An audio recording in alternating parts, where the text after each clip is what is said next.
Buenos días a todos. Bueno, voy a continuar en castellano porque tenemos invitados de fuera. Nada, daros la bienvenida desde el CEIDA.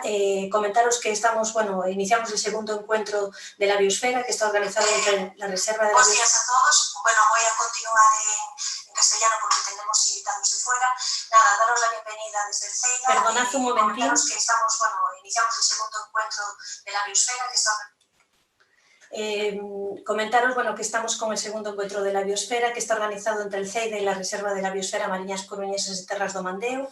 En este segundo encuentro nos planteamos como temática a necesidad de un nuevo modelo alimentario en Europa y para ello tenemos el mismo esquema que el viernes pasado, ¿no? Tenemos 3 personas, una moderadora y 2 participantes y simplemente comentaros que también tenemos disponible un chat para que nos vayáis pasando vuestras preguntas, dudas, que nosotros le iremos pasando a la moderadora.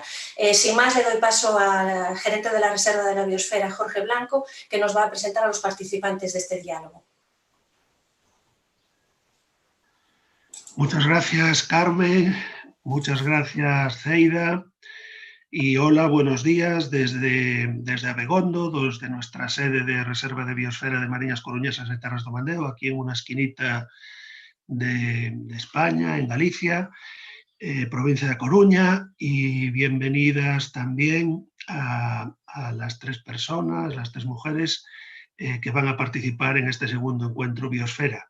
Si el primero lo tuvimos el viernes pasado y hablábamos de las cátedras UNESCO como impulso para un nuevo modelo alimentario, hoy vamos a hablar de cómo está la situación en Europa, en España, en este impulso que queremos dar a una nueva forma de entender la alimentación más acorde con la producción de alimentos sostenibles, en consonancia con la naturaleza y orientado sobre todo a la salud de las personas y de los ecosistemas. Tenemos con nosotros a Celsa Peiteado, que es la responsable del programa de alimentos de WWF en España, que es una de las entidades ambientalistas más potentes que trabajan a nivel mundial y también a nivel estatal aquí en España. Buenos días, Celsa. Buenos días, buenos días. Gracias por estar aquí, por acompañarnos. También buenos días a Ángeles Romero desde Lugo, desde el campus de Lugo. Ella es catedrática de Tecnología de los Alimentos en la Universidad de Santiago de Compostela y además tenemos la suerte de que participa asesorándonos como miembro del comité científico en nuestra Reserva de Biosfera aquí das Mariñas Coruñesas e Terras do Mandeo. Buenos días, creo que tienes el micro apagado y gracias por estar aquí con nosotros celebrando nuestro 7º aniversario, ¿vale?, de Reserva de Biosfera. Ya puedes encender el micro si quieres, Ángeles. Y me queda por presentar... Hola. Buenos días, gracias. Queda presentar a María López Cedrón, que es periodista, que trabaja en un medio de comunicación pues, muy potente aquí en Galicia, que es La Voz de Galicia, que tenemos aquí la sede en A Coruña, y que, hola María, buenos días, muchas gracias. Días. Gracias a vosotros. Y si queremos cambiar o animar a cambiar el modelo alimentario como herramienta para cambiar también lo que es una estrategia de mitigación de cambio climático, es clave trabajar con las personas, con la ciudadanía, y para eso los medios de comunicación son un elemento clave, ¿no? Y es por eso que estamos muy contentos de que María haya cogido el guante, el reto que le planteábamos de moderar, de ser un poco la facilitadora de todos estos encuentros y de canalizar todo esto hacia la población, hacia las entidades que nos estarán y que esperemos que nos estén viendo o que nos pueden ver después grabado. Bueno, no quiero comeros más tiempo, la verdad que de verdad agradeceros que en vuestras agendas, que sabemos que son muy complicadas y con esto del confinamiento pues cada vez más porque se acumulan videoconferencias, reuniones, etcétera, que hayáis buscado este huequito, esta hora para acompañarnos, para contarnos lo que estáis haciendo, sobre todo para traernos ideas, ponerlas encima de la mesa y que después pues todos los agentes que estamos trabajando en este proyecto de Reserva de Biosfera de Mariñas Coruñesas e Terras do Mandeo podamos pues, ir desarrollando proyectos para ir avanzando hacia esos objetivos de sostenibilidad. Muchas gracias. Yo os voy a seguir ahora desde el canal de YouTube y invitar a todos los que nos estáis escuchando también a que podáis ir planteando preguntas, etc. Gracias. Bueno, pues buenos días a todos los que nos están viendo, y en el encuentro de hoy vamos a plantear una pregunta, que es si necesitamos un nuevo modelo alimentario en Europa para empezar a cambiar las cosas. Entonces, quizás podríamos empezar preguntándole a Celsa Peiteado, que es la responsable del programa de alimentos de WWF en España, y también es coordinadora en España del proyecto Live Wealth para Life, pues un poco que nos explicara qué es, en qué consiste este proyecto del programa Life, y también cómo nosotros, eligiendo lo que comemos y haciendo nuestra comida cada día, podemos contribuir a reducir esa huella de carbono y, en definitiva, pues contribuir a mejorar el medio ambiente, ¿no? y a frenar las pandemias, a frenar pandemias como el COVID-19. Entonces, Celsa, te tiro la pelota a ti. Gracias. Gracias, María. Permitidme, en primer lugar, bos días. Siento no hablar galego a pesar de mi apellido, pero estoy encantada de que la Reserva de la Biosfera haya contado con una organización como la nuestra para hablar de un tema que nos apasiona, también con el CEIDA y contigo y con Ángeles en esta tertulia que espero sea interesante. Pues efectivamente, nuestro modelo alimentario, no solo la forma en la que consumimos, sino también la forma en la que producimos los alimentos, los elaboramos y los distribuimos a nivel mundial, tiene impactos no solo sobre nuestra salud y la salud del planeta. Sobre nuestra salud es de sobra reconocido que una mala dieta nos lleva a enfermedades cardiovasculares vinculadas a cáncer, diabetes, etcétera, que tienen un coste sobre las arcas públicas, estimado, por ejemplo, para el caso de nuestro país, en más de 14.000 millones de euros al año. Es el sobrecoste para el sistema de salud pública de una mala alimentación. Pero es que además nuestro modelo alimentario tiene un impacto directo no solo sobre nuestra salud, sino sobre la salud del planeta. La forma, como decía, en la que producimos y consumimos alimentos es responsable de 1/3 de los gases de efecto invernadero a nivel mundial. O también causa la deforestación en países como Brasil para producción de soja para alimentar ganaderías industriales en nuestro país, o también pérdida de biodiversidad. Y esta pérdida de biodiversidad, por desgracia, en los últimos días ha puesto de manifiesto la importancia que tenía a la hora de frenar pandemias. Porque cuanto más destruimos la naturaleza, más vulnerables somos a la aparición de nuevas enfermedades, como por desgracia el COVID que estamos ahora sufriendo. Es una zoonosis, es una enfermedad que se ha transmitido desde un animal a las personas, y esto en parte ha sido motivado por la destrucción que hacemos de los ecosistemas, por la pérdida de especies salvajes, y luego además nuestro sistema alimentario, en el caso de las ganaderías industriales, conlleva un gran uso de antibióticos. Y estos antibióticos también nos hacen, este mal uso, mal gasto, exceso de antibióticos, también nos hacen más vulnerables frente a las pandemias.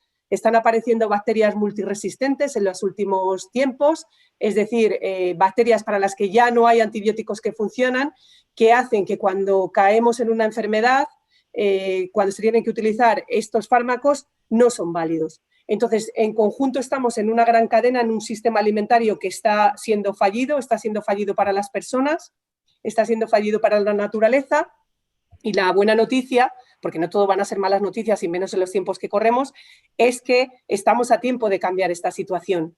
Cada día todos los consumidores, todas las consumidoras, pero también los responsables de las políticas públicas relacionadas con nuestra alimentación, estamos impulsando un nuevo cambio, una transición agroecológica hacia una alimentación sostenible que sea buena para las personas y buena para la naturaleza.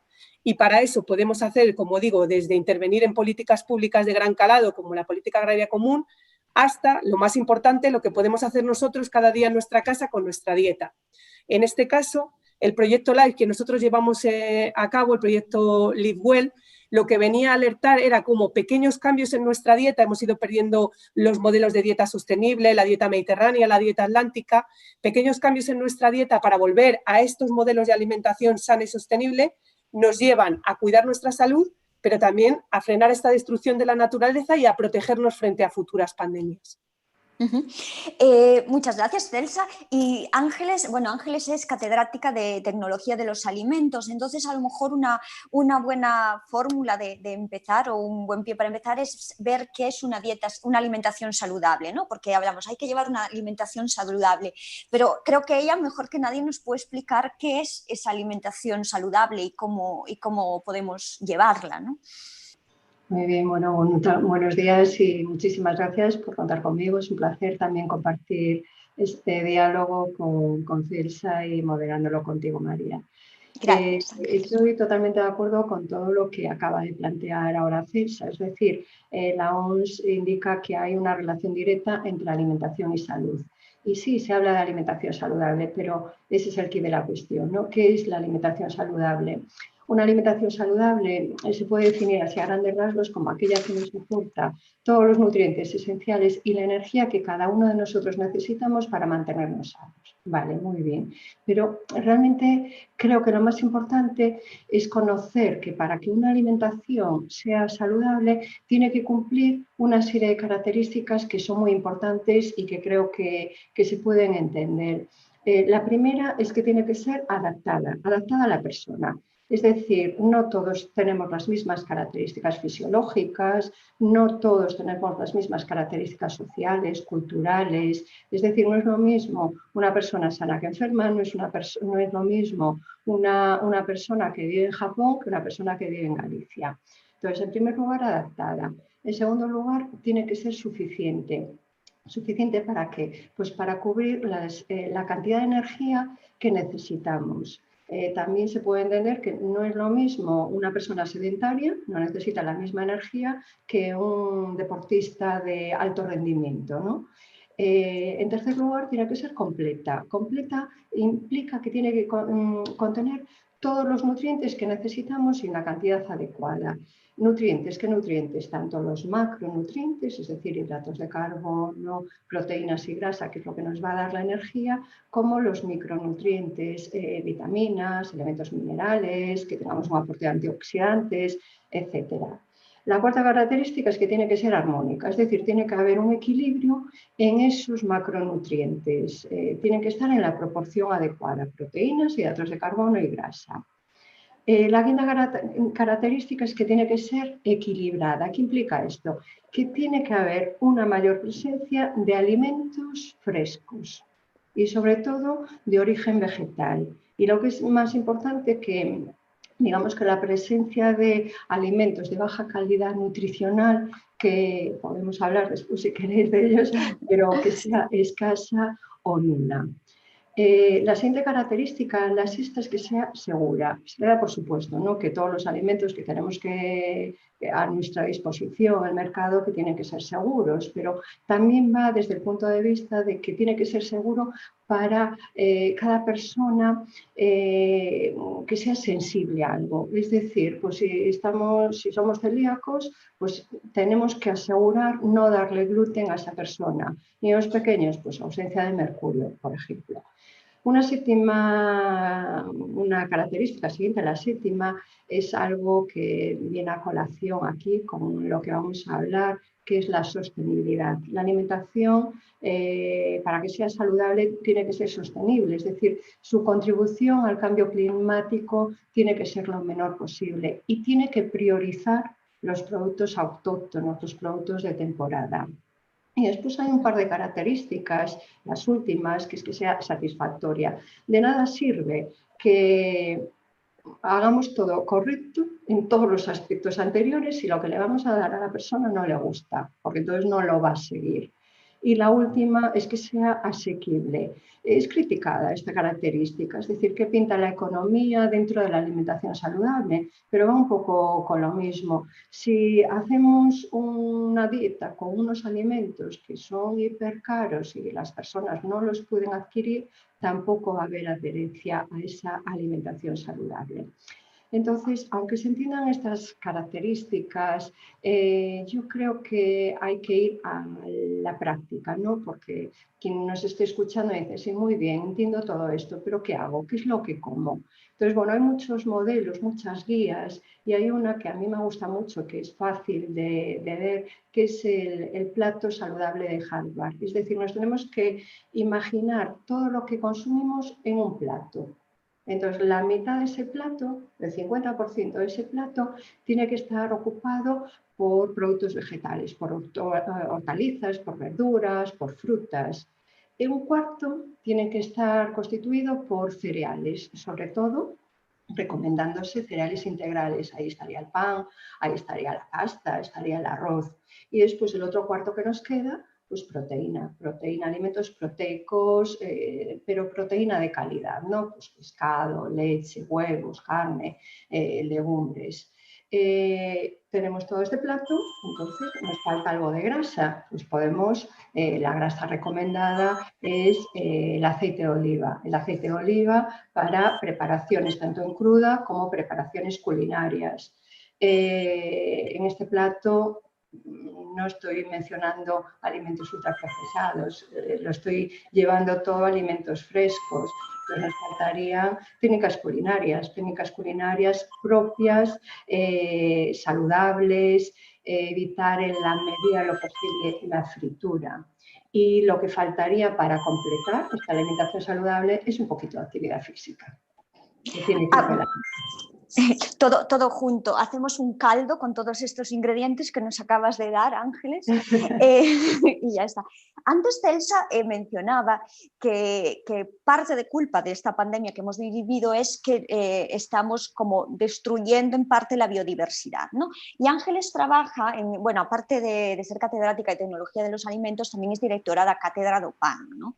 Y la Cátedra do PAN, una de las cosas que está haciendo es recuperar las variedades de trigo autóctono que había aquí en Galicia, ¿no? Es un poco lo que le quería preguntar a ella es esa recuperación de especies autóctonas, de variedades vegetales, también pues podemos hablar de variedades animales, pero en este caso es una variedad vegetal, contribuye a recuperar esa biodiversidad, ¿no? O sea, cómo la recuperación de esto pues puede contribuir también a recuperar esa biodiversidad y qué ventajas tiene, o sea, cuál es el enfoque un poco del trabajo que están haciendo ahí en la cátedra con esto. Pues sí, los objetivos de la Cátedra del PAN y del cereal es fomentar todo lo que es la investigación, la docencia y la difusión de todo lo relacionado con el pan y con su materia prima, ¿no? Que son los cereales. Por tanto, lo que nos planteamos es que para poner en valor el pan es un alimento tan importante en nuestra cultura culinaria aquí en Galicia, que había que poner el foco de atención también en lo que es ese cereal. En Galicia hay dos variedades autóctonas registradas en cuanto al trigo por el centro de Mabegondo. Entonces, lo que se impulsó desde la cátedra, en colaboración con el grupo promotor de la cátedra, con el grupo de Acuña, fue la introducción en cultivo de una de esas variedades. Apostamos por la variedad Cabeiro. Y estamos demostrando cómo la introducción en cultivo de estos cereales autóctonos está teniendo un efecto beneficioso desde diferentes puntos de vista. Se está contribuyendo al desarrollo rural. Se está aprovechando pues, las tierras de cultivo que estaban abandonadas. Ahí se está demostrando que se previenen incendios en donde están cultivados ahora los cereales y ya todo esto está contribuyendo a la propia biodiversidad, simplemente ya con el hecho de utilizar estos cereales autóctonos. Por otro lado, pues de cara a la elaboración del pan es más fácil tener una trazabilidad completa del proceso, es decir, tenemos cereales autóctonos, obtenemos las harinas controladas a partir de esos cereales autóctonos utilizando molinos de piedra, que es, digamos, el sistema tradicional que le va a proporcionar mayor contenido en fibra y en vitaminas a esas harinas y al pan final, y después controlamos el proceso de elaboración y utilizamos masa madre de verdad, natural, y fermentaciones largas. para que actúen los enzimas, que el pan sea más digerible, más saludable al final y que tenga unas características organolépticas adecuadas. Bueno, esto que están haciendo es el claro ejemplo de cómo, pues, eligiendo este tipo de pan, estamos contribuyendo a muchas cosas, a mejorar el medio ambiente, desde hacer una producción más sostenible, toda esa trazabilidad y demás. Antes, cuando Ángeles nos hablaba del plato de Harvard, nos decía que un cuarto debemos dedicarlo a la proteína de calidad, ¿no? Y ahí incluía pescado, huevos, cereales, carne. Celsa, últimamente está muy cuestionado el consumo de carne, ¿no? Incluso en la estrategia europea de la granja a la mesa se recomienda precisamente reducir ese consumo de carne en pro de proteínas vegetales o incluso a raíz de insectos, ¿no? Que se empiezan a introducir y demás. ¿Tenemos que consumir carne o qué tenemos que diferenciar? Es decir, ¿una dieta respetuosa con el medio ambiente está reñida con el consumo de carne o no? ¿O depende de dónde proceda esa carne o de qué explotaciones procede esa carne? Bueno, Ángeles lo ha explicado perfectamente, me ha encantado. Hay que consumir proteína de calidad y esta proteína de calidad depende de elecciones personales. Se puede seguir comiendo carne, pero es verdad que en países como los nuestros, en países ya industrializados como los nuestros, hemos perdido ese modo de comer de manera sostenible y saludable y cada vez encontramos carne a la comida, carne en la cena, pescado, cuando los propios expertos de la Organización Mundial de la Salud dicen que estamos comiendo el doble de proteína animal de la que es recomendable para mantener nuestra buena salud física. Entonces, en realidad hay que comer menos carne, pero como decía Ángeles, la que comamos tiene que ser carne de calidad, procedente de ganadería extensiva.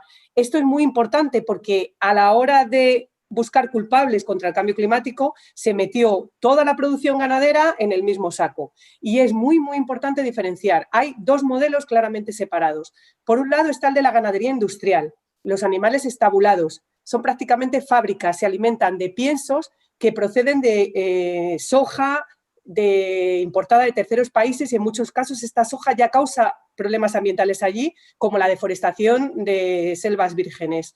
Esta cabaña ganadera industrial intensiva se alimenta, como digo, con piensos importados y aquí genera graves problemas de contaminación de suelo y agua por purines, porque no se están gestionando bien los excrementos de los animales y estamos contaminando nuestras propias aguas.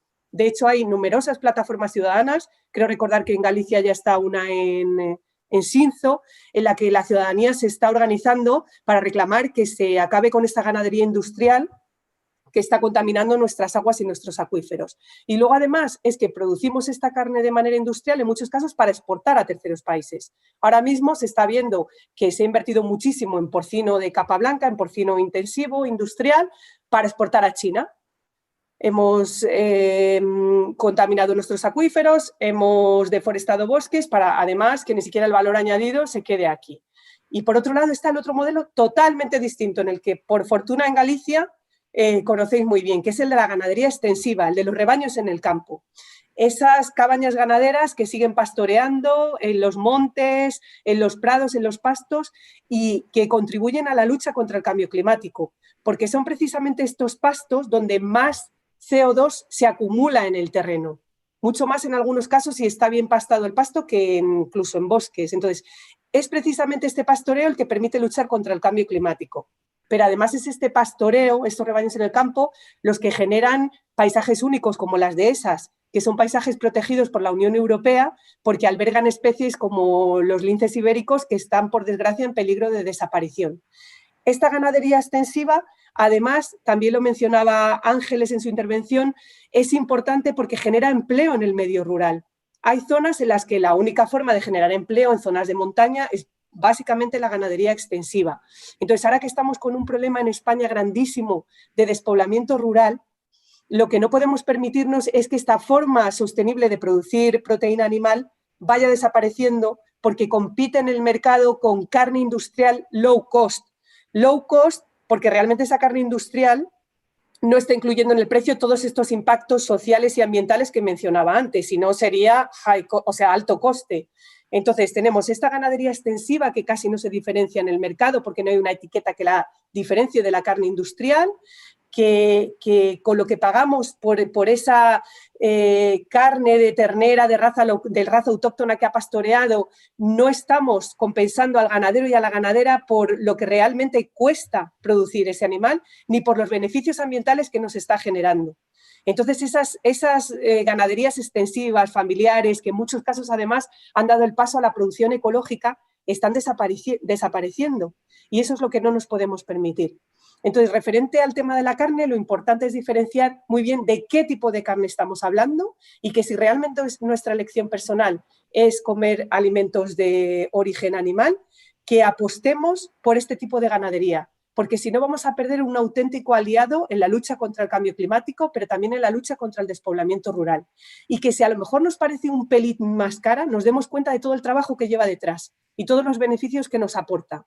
Ya hay plataformas de ganaderos a base de pastos, en Galicia hay alguna experiencia que María nos podría contar, que están organizándose para vender directamente incluso a los consumidores, hacernos llegar esa carne directamente a nuestras casas, y es la reflexión que deberíamos hacer. Si esta carne de pollo pastoreado frente a esta carne de pollo industrial es un pelín más cara, es que realmente lleva muchas más cosas detrás. Entonces, el apostar por ese modelo nos permitiría, a la vez que reducir el consumo de carne que es necesario, apostar por nuestra salud y, de nuevo, apostar por un modelo de desarrollo rural que beneficiaría a que esos ganaderos y ganaderas se queden en las zonas rurales, que es donde están desapareciendo. Entonces, para resumir, menos carne sí, porque es verdad que las estadísticas así lo dicen, nos pasamos en consumo de carne, pero la carne que comamos, por favor, de calidad, de ganadería extensiva. Celsa, muchas gracias. Pues sí, tienes razón, aquí sí que tenemos ternera gallega en la indicación geográfica protegida, que ahí sí que garantiza, tiene un sello y sí que se garantiza que el animal ha estado con su madre, ha estado mamando todo el tiempo, de hecho hay inspecciones en campo, y luego sí que es verdad que hay ganaderos de ternera galega suprema, que sería este sello, que sí se están organizando y están buscando fórmulas para que se les pague un mejor precio por su carne, porque se le está pagando en estos momentos casi el mismo precio que carne de cebadero. Y entonces es ahí un poco lo que, muchas gracias por aclarar bien la diferencia entre una cosa y otra, ¿no? Antes Ángeles también nos hablaba de la importancia de consumir producto de temporada, y eso también nos lleva a consumir producto de kilómetro cero, de proximidad, que también reduce la huella de carbono del producto, ¿no? ¿Qué ventajas tiene, Ángeles, ese consumo para nosotros y para el medio ambiente, ese consumo de producto de temporada? Ahora, por ejemplo, que estamos en tiempo de fresas y cerezas. A ver, ahora mismo estamos en tiempo de todo. Quiero decir que estamos acostumbrados a encontrar de todo en cualquier época del año, ¿no? Entonces, yo creo que a donde tendríamos que ir es a recuperar lo que siempre hemos tenido, lo que siempre se ha hecho, es decir, consumir los productos de temporada y de proximidad y hacer las preparaciones culinarias adaptadas a esos productos en las diferentes épocas del año. Si nos acostumbramos pues, a consumir estos productos de temporada, de proximidad, volvemos un poquito a lo que estábamos ahora hablando. Estamos contribuyendo a nuestra propia soberanía alimentaria. Estaríamos dinamizando nuestro entorno, a nuestros productores, justo lo que acaba de decir también Celsa, no solo a los ganaderos, sino a productores de huerta. Es decir, estaríamos dinamizando totalmente el sector. Y además, si nos damos cuenta, estaríamos cumpliendo pues, una de las características de la alimentación saludable, que es la sostenibilidad. Se evitarían las grandes distancias que tienen que recorrer estos alimentos que no están en temporada aquí, y estaríamos contribuyendo a reducir totalmente la huella de carbono. Entonces, volver a esa dieta, a la dieta atlántica, que es nuestra dieta, la dieta mediterránea, en otras partes nos está viendo gente de fuera de Galicia también, a la dieta mediterránea, nuestros productos, cumpliría con los estándares del Live Well del que hablábamos. Y luego, por ejemplo, ahora que vuelvo a decir que a lo mejor pensamos que comemos mejor por ser vegetarianos o por ser tal, que tenemos que pensar en esa sostenibilidad, de dónde vienen los aguacates que cogemos, de dónde viene, antes hablaba Celsa de la soja con la que se produce para alimentar ganado aquí, ¿no? Que se produce en Brasil, en Argentina y demás. Entonces, en definitiva, Celsa, nuestra dieta de toda la vida, en la que comían nuestras abuelas, nuestro caldo, en el caso de Galicia, cumpliría con esos estándares del Live Well. Ese caldo gallego, entra Claro, en el hombre, plato Harvard, pero vamos, yo cuando lo has dicho, María, lo del caldo, me he acordado de los caldos de mi abuela y digo, entra a cajón el caldo gallego. Pues en definitiva nuestro proyecto Live Well coincidía con lo que ha comentado Ángeles del plato Harvard. Al final venían a ser unas propuestas que cuando las cuentas a veces te sientes un poco, yo me siento un poco ridícula porque es lo de siempre, pero bueno, lo de más fruta y verduras que nos comentaba Ángeles, más cereales, más legumbres, que cada vez estamos perdiéndolas más, sustituyéndolas por esta otra proteína de origen animal, lo de menos carne y más calidad, los alimentos procesados, pero no solo porque tienen envases y embalajes, sino también por su contenido en sal, en grasas, como también nos contaba Ángeles, el apostar por certificaciones como la producción ecológica, estas otras certificaciones que, por ejemplo, decía de carne de pastos o MSC, para los productos marinos, que nos asegura la sostenibilidad de las producciones. Y luego lo que nosotros también hacíamos bastante hincapié era en el tema del malgasto alimentario. Es un tema emergente, es un tema muy preocupante. Tenemos alimentos para toda la población mundial ahora mismo y para mucho más, y aún así hoy en día más de 800 millones de personas en el mundo pasan hambre. Y en cambio en países como en el nuestro, 1/3 de los alimentos acaban en la basura. Entonces, aparte de que esos alimentos han requerido de agua, de energía, de mano de obra, que al final cuando tiras a la basura es también un despilfarro de esos recursos, es un tema moral. No nos podemos permitir, en un planeta en el que todavía hay personas que no tienen un plato diario de comida de calidad, el seguir despilfarrando alimentos. Entonces, este despilfarro de alimentos en nuestros hogares se calcula que llega hasta 180 kilos por persona y año en España.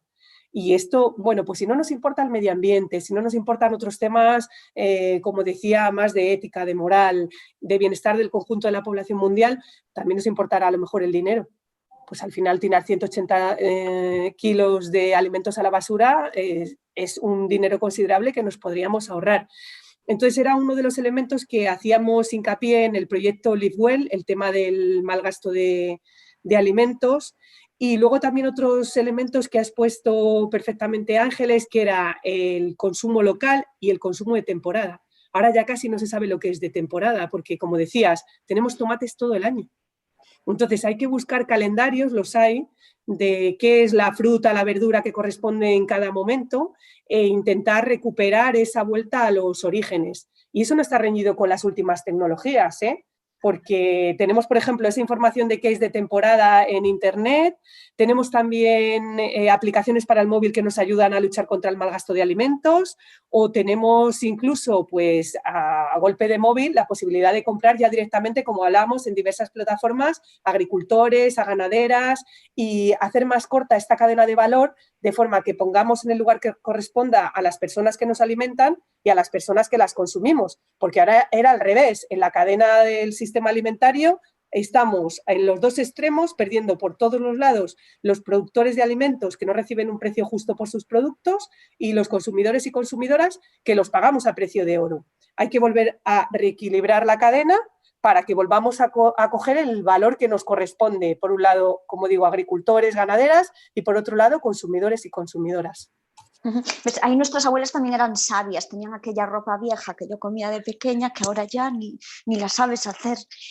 Tenemos ya las primeras preguntas que nos llegan aquí. Una es de Sergio París y que os pregunta que qué papel debería jugar la revisión de la PAC en este nuevo modelo alimentario y qué posibilidades hay a día de hoy de que se cumplan las expectativas en este sentido. Estamos justamente ahora en la negociación de la nueva PAC, que entonces que de hecho va en ese camino, va a primar las prácticas sostenibles y de respeto al medio ambiente. No sé si Celsa, ¿quieres contestar esta pregunta, o Ángeles, o... Yo puedo contestarla, pero si quieres, Ángeles, me gustaría. Bueno, Pues como decía Sergio, me parece que era el nombre, la PAC es una política importantísima, aunque nos suele en muchos casos a chino, al final es la política de más presupuesto de la Unión Europea y condiciona los alimentos que tenemos en nuestro plato, pero también, como decía, las prácticas en las explotaciones agrícolas y ganaderas y con ello el estado del suelo, del agua, de la biodiversidad o los paisajes que vemos al salir de las ciudades.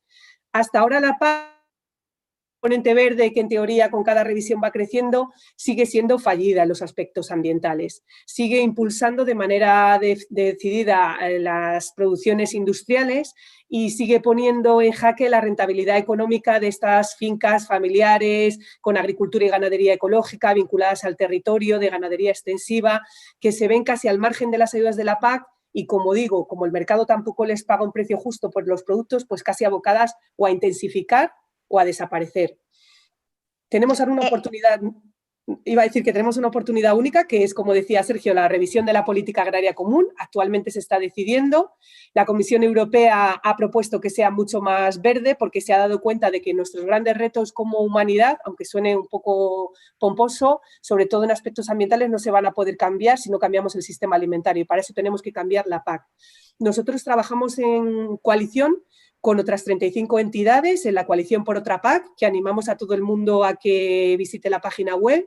Y en esta coalición no solo estamos ONGs ambientales, estamos también expertos en nutrición y consumo, que por cierto ya hablaremos con Ángeles, porque también están los expertos en dieta, en nutrición, empezando a alarmarse sobre precisamente cómo estaba diseñada la política agraria común, pero también hay ganaderos y ganaderas en extensivo, hay productores ecológicos, hay otras ONGs expertas en cooperación al desarrollo, y lo que queremos es precisamente darle la vuelta a esta política agraria común y que sea una política alimentaria común que incluya desde la producción hasta el consumo de alimentos y que lidere esta transición agroecológica que necesitamos hacia sistemas alimentarios sostenibles y resilientes, que nos permitan alimentarnos de manera sana, que nos permitan que los agricultores, las ganaderas que apuestan por las buenas prácticas tengan una renta digna para poder vivir con unas condiciones dignas y que luego incorpore al resto de la cadena alimentaria, a la industria, a la distribución. Todos jugamos un papel.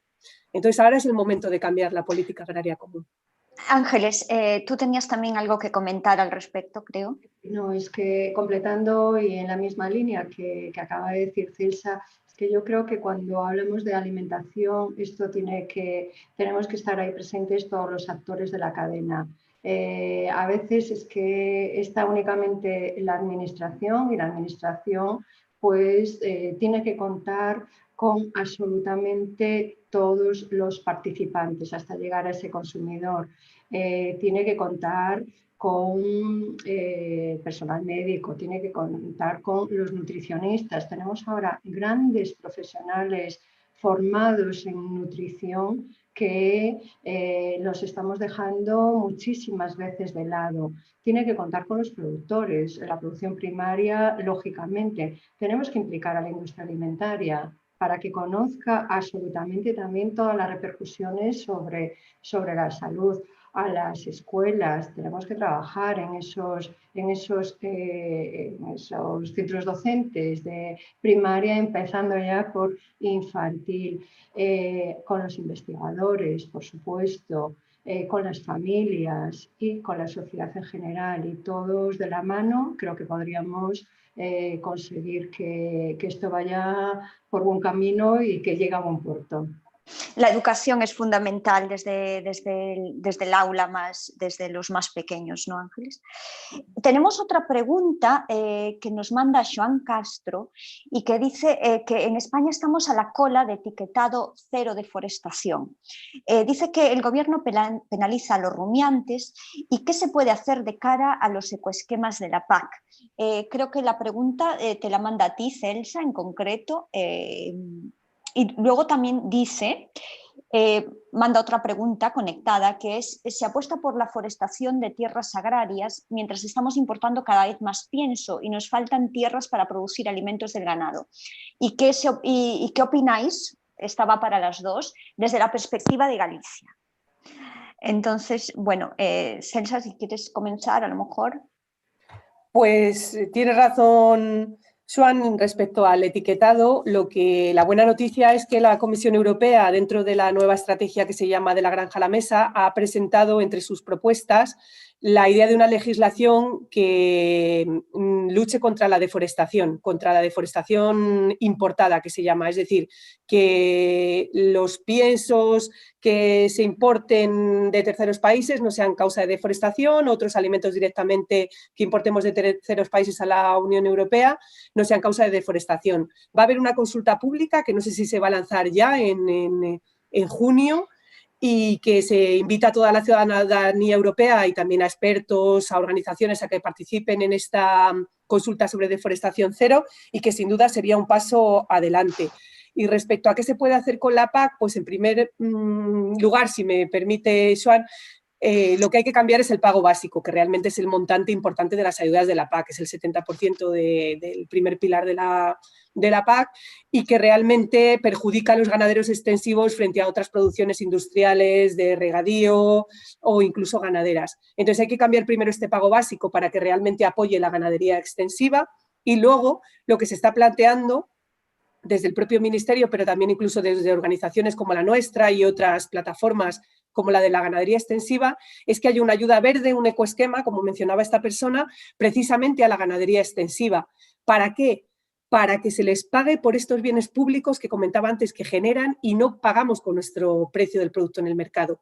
Para que realmente se les recompense porque protegen los pastos que nos ayudan en la lucha contra el cambio climático, mantienen las vías pecuarias, las veredas, las cañadas, que son elementos que conectan el paisaje y nos ayudan a que la biodiversidad sea más fuerte frente a los cambios en el clima. Protegen, como decía, la biodiversidad, el buen estado del suelo, del agua. Entonces, que esto se pague con un ecoesquema, porque al fin y al cabo son bienes públicos que no tienen valor en el mercado, y para eso tenemos que utilizar los fondos públicos, en este caso de la PAC. Perdonad, porque esta misma Joan también introduce ahora mismo otra pregunta que va enlazada con lo que acabas de decir, que dice que aquí en Galicia el gobierno gallego propuso plantas de tratamiento de purines en los ecoesquemas, y si no creéis, va enlazado con lo que acabas de decir, que eso va en contra del principio de que quien contamina paga, y que si esos fondos deberían ir a la ganadería extensiva, que creo que es un poco lo que tú acabas de comentar, ¿no? O sea... Totalmente, o sea, volvemos a lo mismo, lo que necesitamos es ganado en el campo bien gestionado, que no causa estos problemas de purines, al contrario, lo que hace es enriquecer el suelo de materia orgánica. Con las cacas lo que aumentamos es de manera natural la fertilidad del suelo, y si al final pagamos por descontaminar, estamos incumpliendo primero la directiva nitratos, pero además el principio de quien contamina paga. Entonces, lo que hay que destinar es el dinero a quien genera estos bienes públicos, y a las ganaderías industriales hacerles cumplir con la ley, y que si han contaminado, descontaminen con sus propios fondos. Y el dinero que potencialmente se destinaría a este ecoesquema para plantas de nitratos se utilice para apoyar este modelo de agricultura y ganadería respetuosa con las personas y con la naturaleza. Ángeles, creo que tú querías comentar también algo. No, está perfecto todo lo que... Puedo poner un ejemplo, pues por ejemplo desde la Cátedra del Pan, una de las actividades que se está haciendo es, por ejemplo, recuperar lo que es la rotación de cultivos. Se está viendo que además podemos obtener ahí un alimento para el ganado, que los ganaderos estaban además comprando fuera, con lo cual podríamos cerrar el ciclo de lo que es el cultivo de cereales, un beneficio para el desarrollo rural, tanto agrícola pero también ganadero.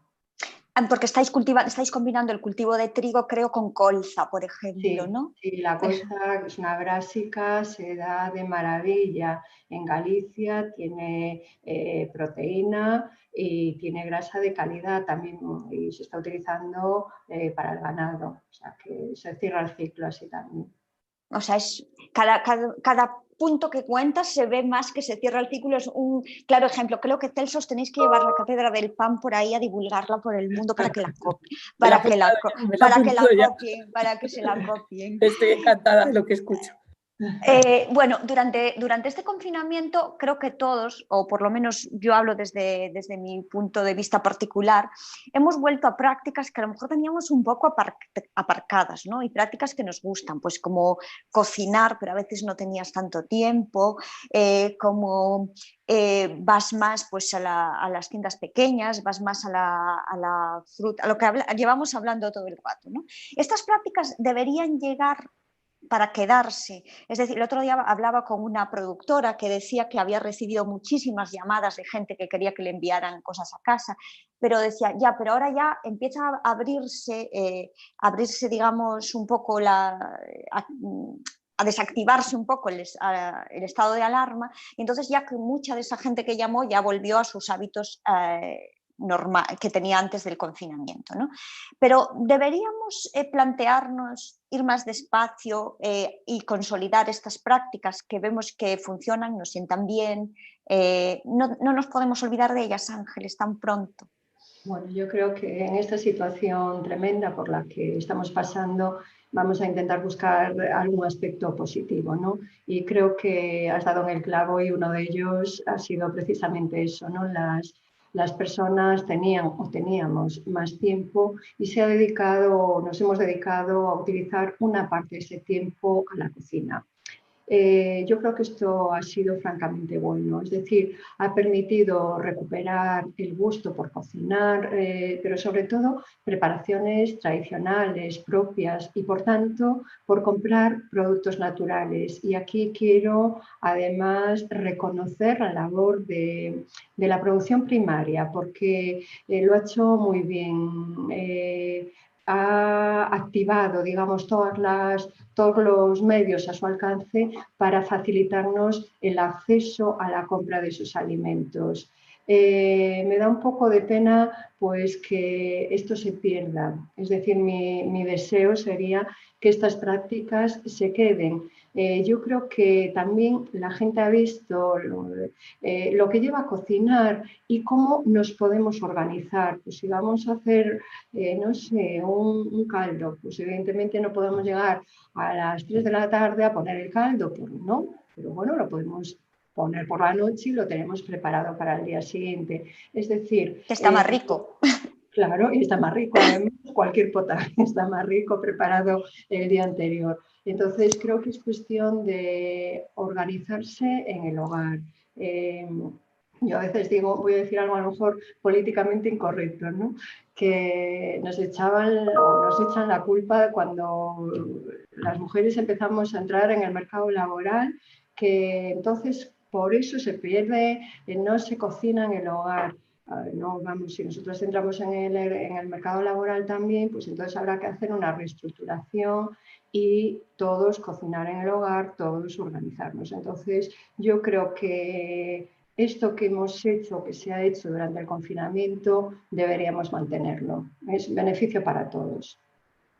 Ángeles, antes hablabas de la importancia, bueno, cuando hablabas de la PAC, de que había que divulgar también los beneficios e implicar a toda la comunidad, pues nutricionistas, sanitarios en el diseño de estas políticas. Vosotros desde la Reserva de la Biosfera, con la Reserva de la Biosfera, tú en particular colaboras en el desarrollo del proyecto de ecocomedores y luego con la Consellería de Política Social estás también en un programa para diseñar una dieta adaptada a la gente mayor, ¿no? Creo que es así, no me equivoco. Y quería que nos destacaras un poco la importancia que tiene, pues eso, también lo hablabas antes al hablarnos de qué es una dieta saludable, ¿no? La importancia que tiene de adaptar la dieta a cada persona y en el caso de los ecocomedores, de educar desde pequeños a los niños a saber pues, de dónde vienen las cosas, que esto está rico en primavera porque es temporada, más rico que en otoño porque no es temporada o estas cosas. Pues sí, empiezo por el final, por la colaboración con la Reserva de la Biosfera. Existe el plan alimentario y dentro de este plan pues están los comedores escolares para fomentar pues, esos hábitos alimentarios saludables y sostenibles en esos comedores. ¿Cómo se hace? Bueno, pues priorizando lo que es la introducción de alimentos y volvemos un poco a lo mismo, ¿no? Frescos, locales, de temporada. Y además además también productos ecológicos. Se están potenciando desde la Reserva de la Biosfera los sistemas de producción ecológica. El hacer esto desde los colegios pues implica concienciar a las niñas y a los niños de que hay que seguir modelos productivos respetuosos, es enseñarles a comer, es educarles desde pequeño. Si lo hacemos desde pequeños, tenemos más posibilidades de que lo mantengan en la edad adulta. El otro caso que decías, y vamos al otro extremo, es con la gente mayor.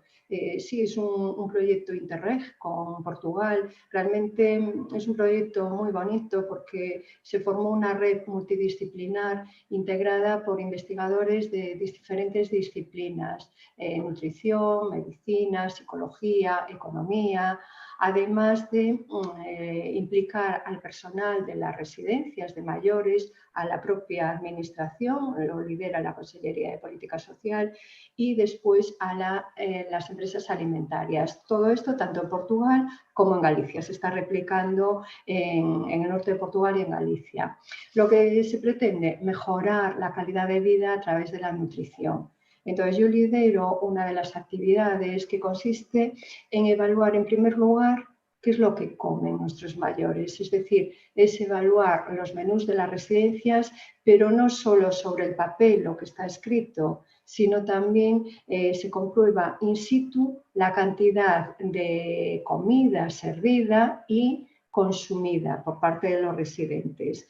Esto lo que nos permite es ver pues, las posibles desviaciones sobre lo que es un modelo de alimentación saludable como es la dieta atlántica, para después poder hacer las correcciones pertinentes si hay lugar, ¿no?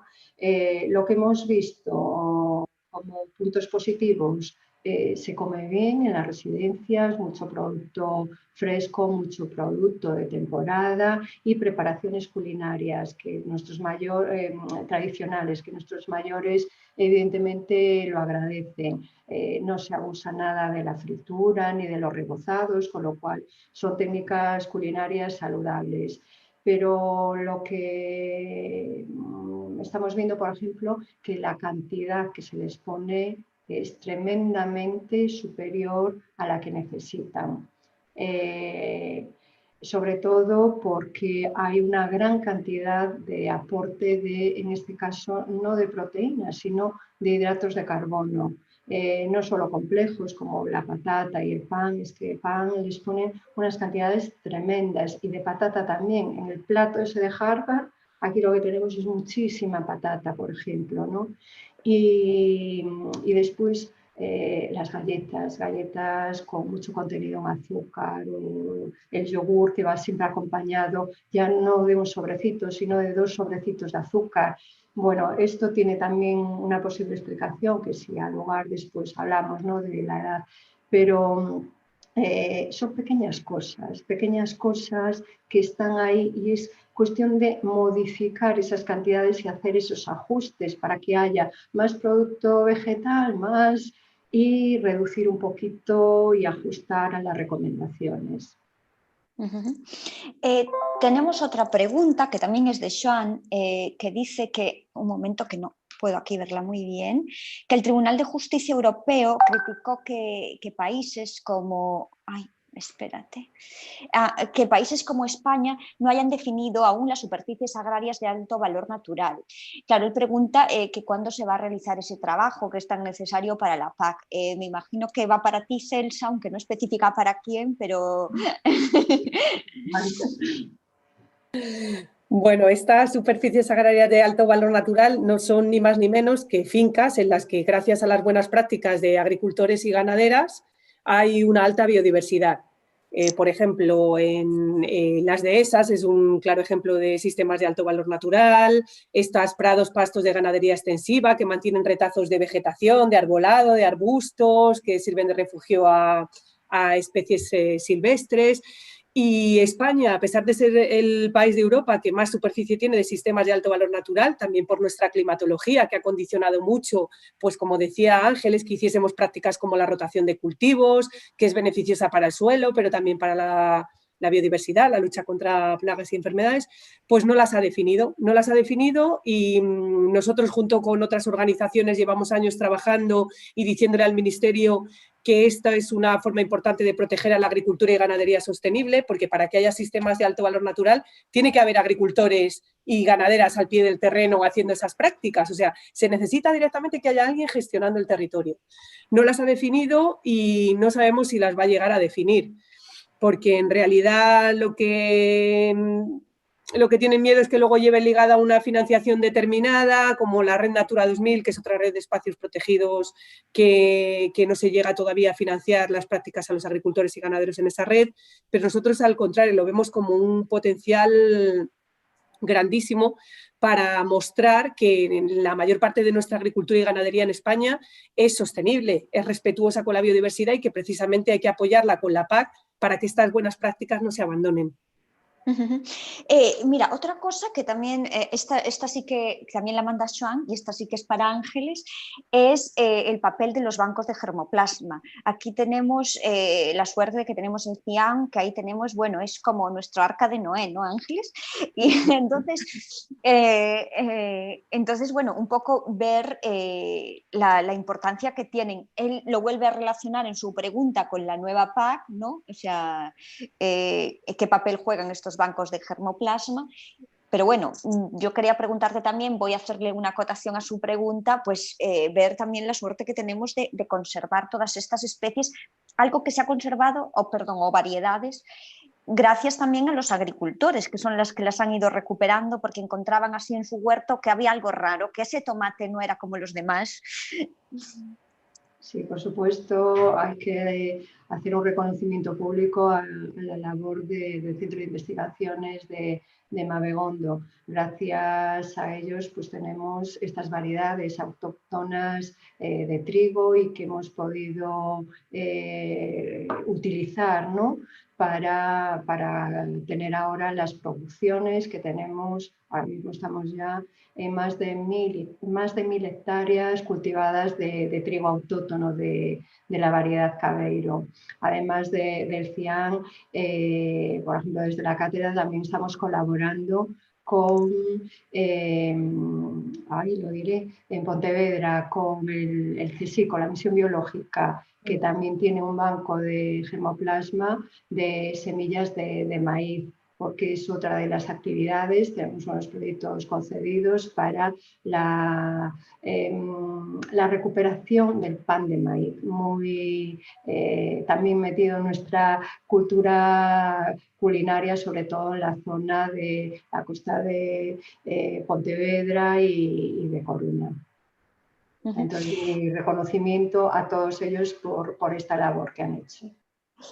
En este cambio a este consumo de productos de temporada, de productos de proximidad, debemos implicar también a las grandes áreas de distribución. Al final, bueno, estos productos el productor los puede adquirir el consumidor los puede adquirir directamente al productor, los puede adquirir en tiendas pequeñas, pero claro, la mayor parte del consumidor, sobre todo en las áreas urbanas, va al supermercado. Durante la pandemia aquí en Galicia se ha hecho un proyecto que fue exclusivo para dar salida a muchos de esos productos que habían quedado en stock, pero tienen que implicarse de modo permanente las grandes compañías de distribución o las empresas de distribución de alimentos en tener en sus lineales este tipo de productos. Tienen que implicarse en ello más de lo que se están implicando. Antes, cuando comentaba todos los actores que tendrían que estar ahí, la verdad es que se me ha pasado la distribución. La distribución es fundamental.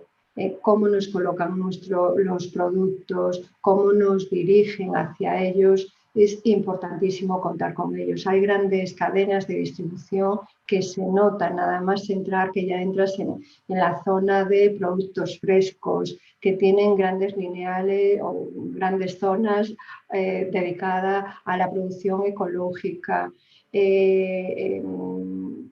Tenemos que contar con ellos y son fundamentales, También aquí quiero decir, vosotros, voy a ser un poco chauvinista. Ángeles acaba de dirigir una tesis sobre las posibilidades que tiene la leche, ¿no? La leche de aquí. Es decir, no necesitamos, o sea, todo lo que podemos sacar de un producto que es básico, primario, como la leche, ¿no? Entonces, quiero decir, más allá de que busquemos alimentos a lo mejor más elaborados o diversificados, eso también lo podemos encontrar en la cercanía, no tenemos que ir afuera quiero decir, podemos dar más valor a nuestros productos con proyectos que también desarrollen el rural en este sentido. Me he explicado fatal, he hecho una pregunta rarísima. Te entiendo perfectamente. Por supuesto, bueno, mi campo de investigación al final es evidentemente la alimentación y evidentemente estoy centrada en lo que son los productos, voy a decir, más íntimamente ligados a Galicia por la zona en donde estoy, ¿no? En esta tesis, por ejemplo, sí era para poner en valor también los lácteos, pero llevaba, digamos, un componente más innovador, porque ahí lo que utilizábamos era una enzima, la transglutaminasa. Bueno, es una enzima que, a diferencia de lo que entendemos o consideramos que son las enzimas que nos van a romper unidades de proteínas, de lípidos, lo que sea, esta enzima lo que hace es pegar. Es decir, la utilizamos para la elaboración de productos lácteos desnatados, pero para conseguir que tuviesen unas características sensoriales y texturales similares a los enteros. Es decir, siempre digamos que la crítica que se hace con los productos desnatados es que no tienen la textura, por supuesto que tienen los productos enteros porque le falta la grasa, ¿no? Entonces, con esta enzima se evita la fortificación con sólidos lácteos y la textura es parecida a la de los productos enteros. Pero es una forma también de darle un valor añadido a la leche, que a veces también, igual que el pan, a veces están ambos un poco demonizados, ¿no? Son las 12, ya no tenemos más preguntas, entonces os voy a lanzar una pregunta a las dos que enlaza con el título y así como ponemos el lazo a este foro, y es si tenemos que cambiar, como decía el título, nuestro modelo alimentario tras el COVID o simplemente tenemos que recuperar el que ya teníamos. Cualquiera de Ángeles, por ejemplo. Ángeles, empieza tú si quieres. Bueno, pues a ver, yo creo que el modelo alimentario que tenemos que seguir es saludable, ya está, en Europa o en cualquier otro sitio. Y lo que tenemos que hacer es adaptarlo a cada zona. Es decir, no tenemos las mismas tradiciones culinarias en los países del norte de Europa que en los países mediterráneos. Incluso dentro de la geografía española nos encontramos con diferencias claras. En base a ello, yo creo que lo que tenemos que hacer es educar sobre alimentación y adoptar el modelo saludable con nuestros alimentos propios. En España, pues a pesar de tener dos modelos reconocidos como saludables, que es la dieta mediterránea y la dieta atlántica, pues a veces nos olvidamos de que existen y nos estamos alejando de ellos. Entonces, no creo que sea necesario buscar nuevos modelos, simplemente con que cumplamos los que tenemos, yo creo que estaríamos, vamos, más que satisfechos. Sobre todo cuando estamos ante una pandemia. Al decir ahora la palabra pandemia parece que se nos va todo para el COVID, ¿no? Pero es que no nos podemos olvidar que tenemos otra pandemia, que es la obesidad, el sobrepeso, que tenemos enfermedades que están ligadas con la alimentación. Entonces, no hace falta que haya que inventar muchas cosas, sino pararse un poquito y decir si vamos bien hacia donde vamos o bien si no nos compensa recuperar lo que tenemos y que sabemos que tiene un efecto beneficioso para la salud. Elsa. Yo estoy totalmente de acuerdo con lo que ha dicho Ángeles, no hay que reinventar la pólvora, y aquí en España todavía, aunque nos hemos desapegado bastante de la dieta mediterránea, de la dieta atlántica, tenemos todavía el conocimiento. Sabemos cómo se puede comer bien, cómo se puede producir bien, y solo hay que recuperarlo, desde apoyando a agricultores, a ganaderas en esta transición a buenas prácticas con las últimas herramientas de innovación que les permitan, por supuesto, hacer su vida más fácil, hasta, como decía Ángeles, en las escuelas, implicarnos también padres, madres, en la alimentación de nuestros hijos e hijas y volver a este modelo alimentario que sí que era sano y que era sostenible y que por las prisas, como también decías tú, María, lo que nos falta a veces es tiempo. Ojalá esta pandemia, la del COVID, nos haga repensar un poco nuestras prioridades y recuperar tiempo para que lo que realmente merece la pena, que es cuidarnos, que es cuidar de nuestras familias, que es disfrutar, y la mejor manera de disfrutar, como se hace en España y sobre todo en Galicia especialmente, es en una buena mesa acompañado de nuestros familiares y amigos. Entonces vamos a volver a recuperar el modelo. Pues Celsa, Ángeles, muchísimas gracias. Yo creo que todos los que nos están viendo en directo por YouTube y los que nos verán luego en diferido estarán muy agradecidos, porque la verdad es que fue muy interesante. Y además es que hasta hemos comido y disfrutado así virtualmente, ¿no?, de todo esto. Y bueno, recordaros que la semana que viene, también a las 11, pues continuamos con estos foros para celebrar el 7º aniversario de la Reserva Mariñas Coruñesas y Terras do Mandeo. Y la semana que viene se hablará de trabajando por un nuevo modelo alimentario, esto que hemos hablado hoy. Muchísimas gracias y espero que nos veáis también. Nada, desde el CEDE y desde la Reserva de la Biosfera, daros las gracias, Celsa, Ángeles. Celsa, le mandamos saludo a tu niña, que eso es lo bueno del directo, la hemos visto pasar por lo que tiene la conciliación familiar. Ya lo siento, mi niña se llama Antía, por cierto, o sea que más nombre gallego no puede tener. Bueno, pues muchas gracias a todos, muchas gracias María por la moderación. Comentaros que en el chat esta persona, Joan, que nos ha hecho muchas preguntas, nos ha dado la enhorabuena también por esta iniciativa. Genial. Y gracias por las contestaciones que habéis dado las dos. Y Mónica, no sé si quieres comentar algo para finalizar. Nada, simplemente daros las gracias. Todos los participantes en el chat nos están dando las gracias por el encuentro tan interesante que hemos tenido hoy. Y como decía María, simplemente invitar a todo el mundo que el viernes que viene continuamos con estos encuentros de la biosfera y por favor que participéis. Muchas gracias. Yo espero el año que viene poder ir directamente a la Reserva de la Biosfera y conoceros allí. Venga. Ha sido un placer. Gracias. Gracias. Gracias.